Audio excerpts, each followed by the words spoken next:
Hi guys, welcome back to our channel Finance for Beginners. Today in this video, I'm going to show you how to log into your FCI Payroll.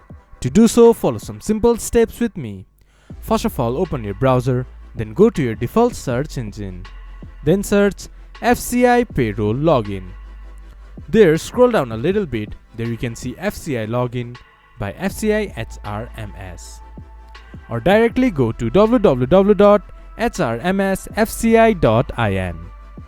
It will then take you to the login portal of FCI.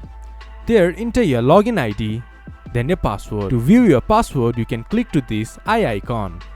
Once you have entered your login credentials, enter your CAPTCHA. Then click to sign in. Then you should be able to access your FCI Payroll. If you have forgot your password, you can get help by clicking to forgot your password. This much for today's video. If you guys find our video helpful, please leave a like and comment. And do not forget to subscribe our channel and hit the bell icon. I'll see you guys again in our next video. Thank you for watching.